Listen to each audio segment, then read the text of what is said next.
Macam mana gambar packaging ni boleh duk gerak-gerak Ini bukan campi-campi tau. Ini adalah AI.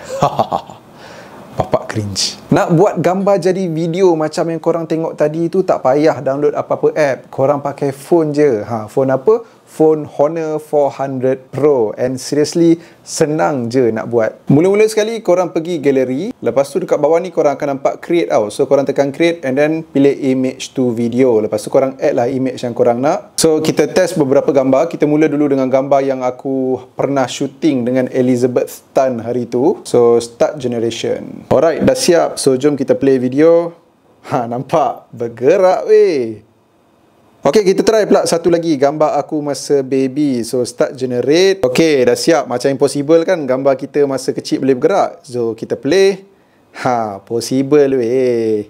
Nasib dia tak bangun je buat backflip tau. Bukan gambar kenangan gambar kita semata je Aku cuba letak gambar barang pun boleh tau. Kau tengok dia buat penuh bye. Sekarang kita try famous painting pula.